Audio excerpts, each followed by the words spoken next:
You are listening to I Am Refocused Radio with your host, Shamaya Reed. This show is designed to inspire you to live your purpose and regain your focus. And now, here's your host, Shamaya Reed. Welcome back to I Am Refocused Radio. Once again, we are here today and we have another show lineup for y'all. I have a special guest, Ebony Turner-Bailey. She is a licensed speech language pathologist and the founder of Prime Speech Solutions. You go to the website, primespeechsolutions.com.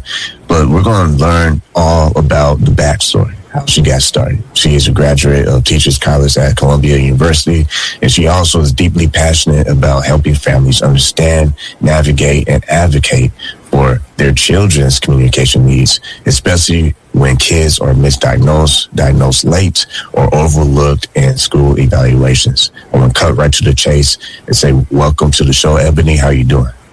I'm doing great. Thank you so much for having me. It's a pleasure to be here.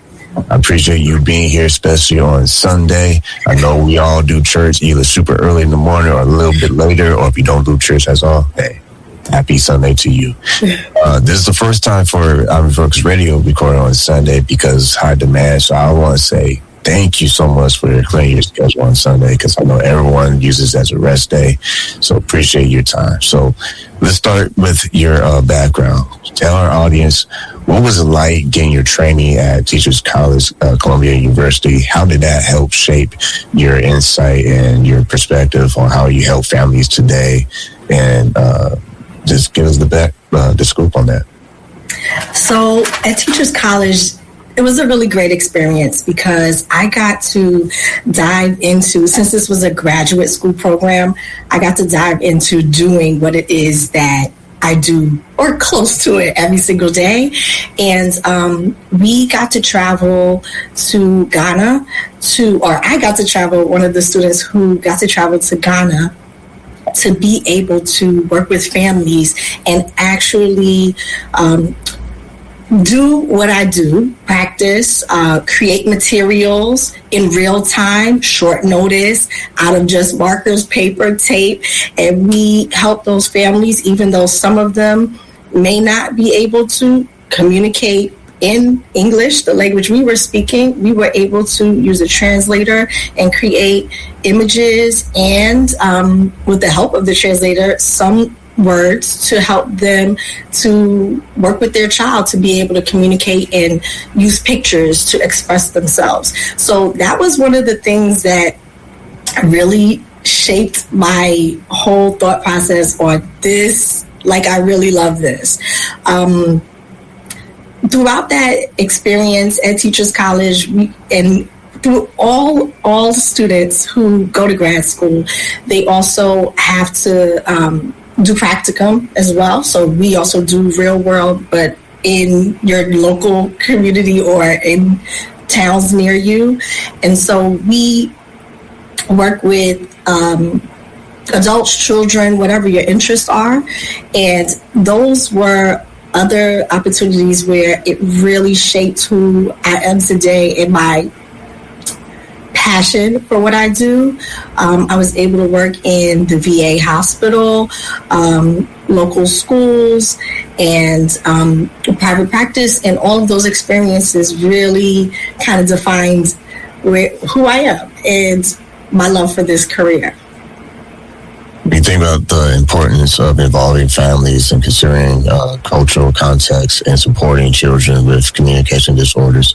What were some of the things that you learned while you were in Ghana and Haiti and being able to help those communities? So the Ghana trip was during school, and that really helped me to understand the importance of culture and communication. It gave me a sense of like grounding and knowing that, okay, what I do over in America does not always work in every place or with every culture. And I remember back in Ghana, we had to change how we interacted. So we had to use a lower voice. We, were a little bit calmer. And I know that home, we're, excited, we're bringing energy, and we're really trying to, be the party almost. And so it was a big switch. Something that I could switch to easily, but it helped me to understand, hey, you have to not only work with your child, but you also have to kind of read your environment and the people that you are with and come the same way that they are kind of coming, because you don't want to overstep. You don't want to be too much or too little, right? You just got to match that energy. And that was one of the things that I learned early on in my career. Once again, this is Refocus Radio, and watching us online, talking to our special guest, Ebony. Go to her website, primespeechsolutions.com. My next question is, when you're looking out for early signs and common challenges, what are some of the early signs of speech and language delays that parents often miss? Okay, so by 12 months, you want to make sure that your child is at least babbling, but if possible, speaking with single words. But if they are not at this time, you want to start to speak to the pediatrician and ask those questions. In addition, by 12 months, they should be pointing, gesturing, pulling you to things that they want.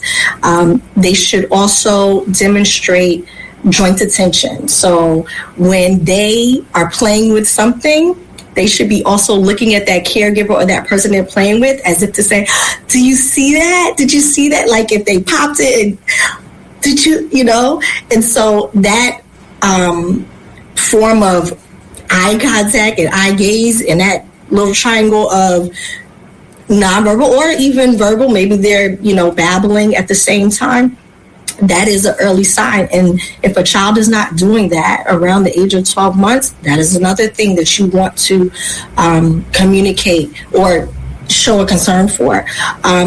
If they are not responding to their name, if they are also not smiling back at you or engaging in some of those facial expressions as well by 12 months.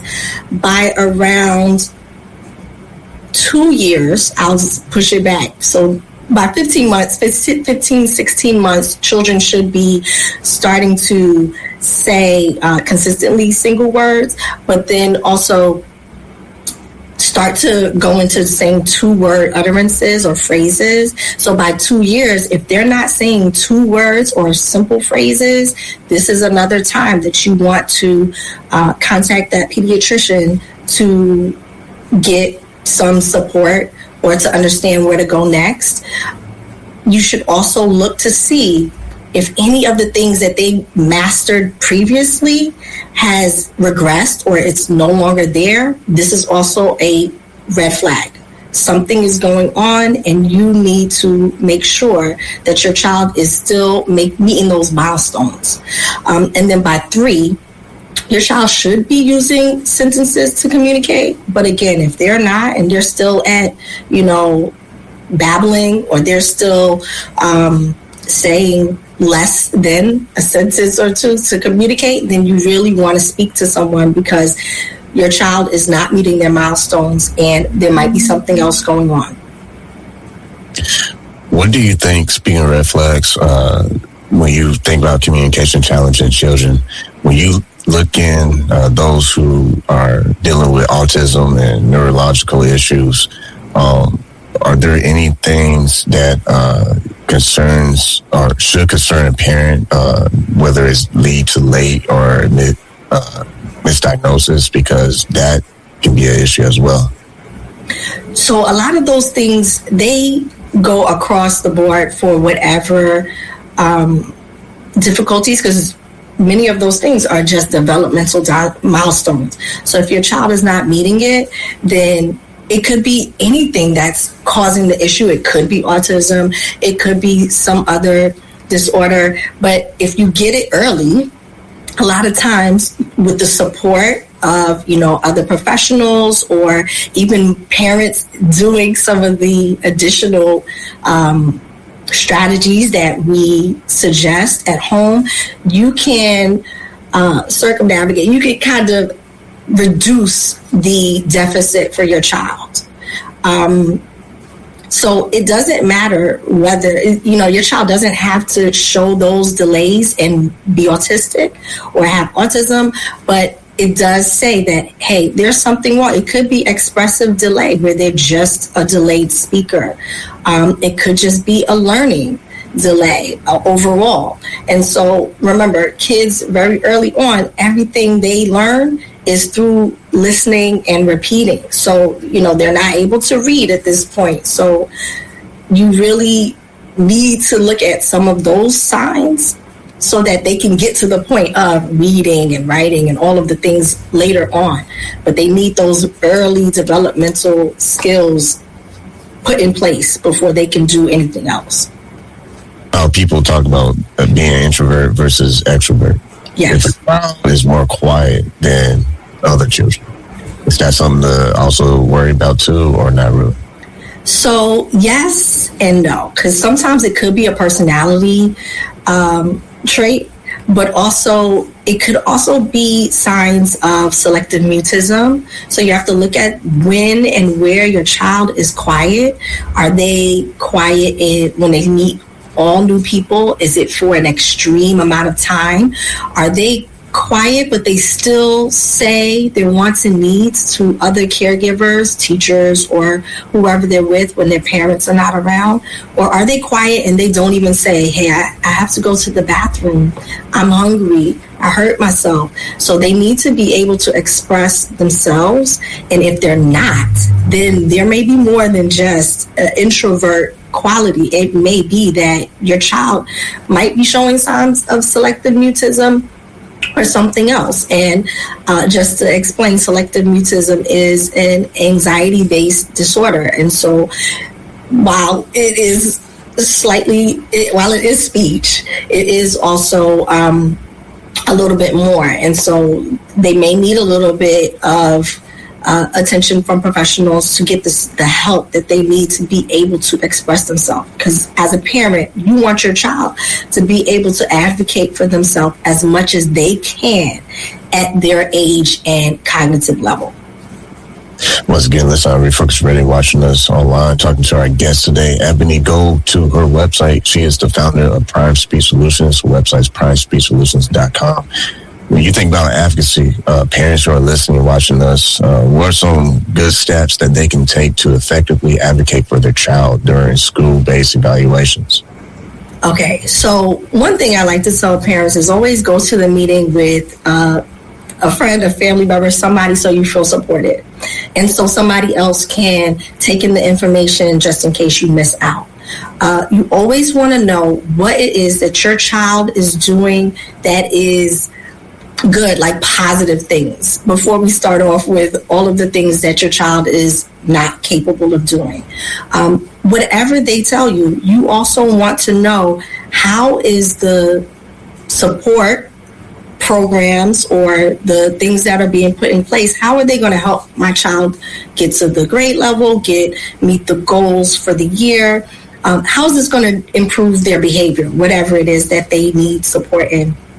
And then you want to follow up. So you don't want to just let them go ahead and do whatever it is that they do. You want to check in just so that they know you are a parent who cares, you are involved, and so that nothing passes over you.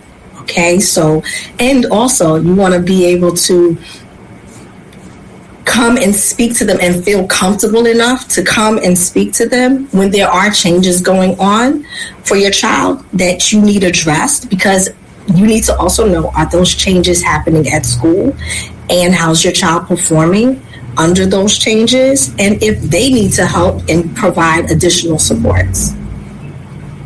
Follow up on that, if parents are thinking, well, what are my moves that I can do if I want to or need to push back if they feel like their child's being overlooked in the educational system?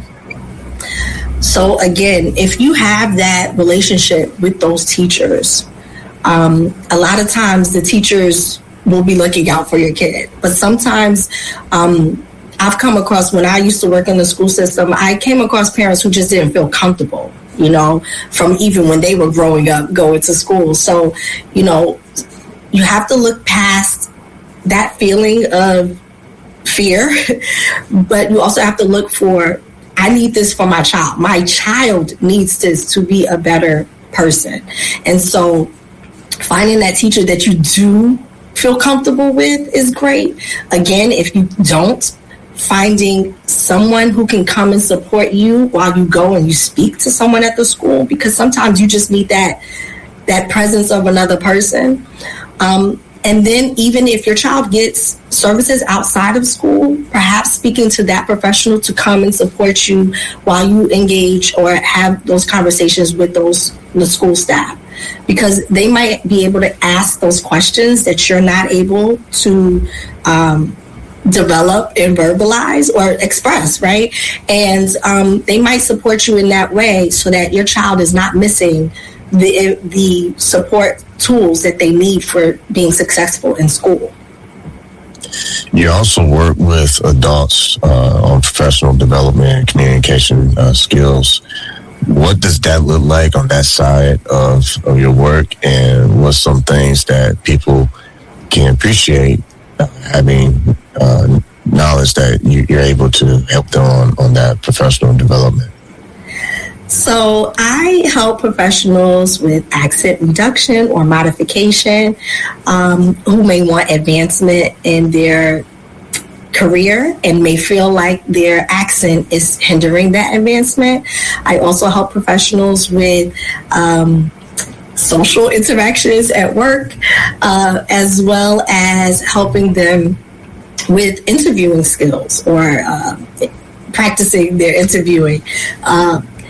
And I would say that all the adults that I've worked with, they truly appreciate it. I've had someone get a job, leave it, come right back and try another one. And we work together to help improve her abilities or their abilities on getting that next position. I've also worked with many on accent modification where they just didn't quite feel confident in themselves. It wasn't even always about, it was hindering their ability. However, they talked all day long, doing telemarketing or answering phones, and they just didn't feel confident when they communicated. And so in those instances, providing them with how it is pronounced here, helped them to gain the confidence that they needed to be able to feel good when they went to work and feel successful. Our website is primespeechsolutions.com. When you look at the options that people have with technology, it's always something that's developing super fast. A lot of different resources, a lot of people using AI. I can't get away from that. It's always been a hot topic.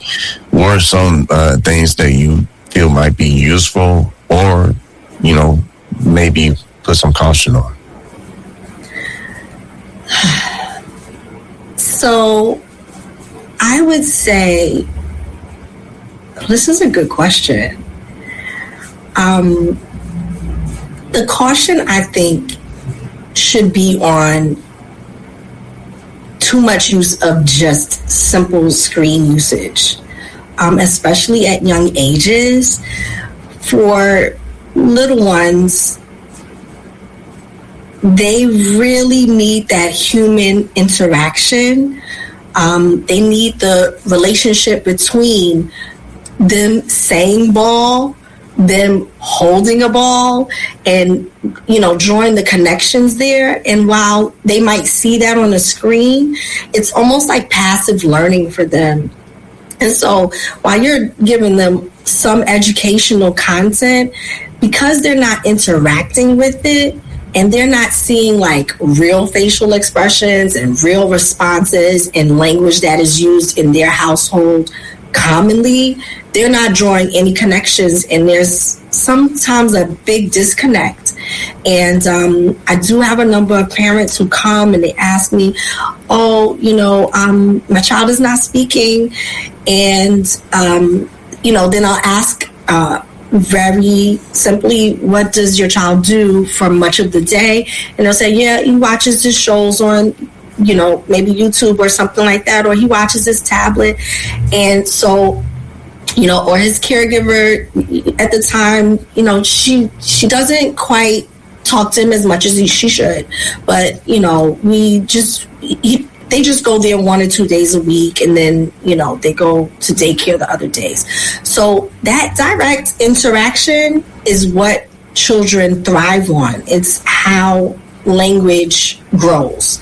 And so that access to technology too young for too long can be limiting language production, social skills, and just learning how to play. Children are sponges, and once they're given the right input, they can really thrive. But if they're not given it, it doesn't come across the way that it should for the rest of us.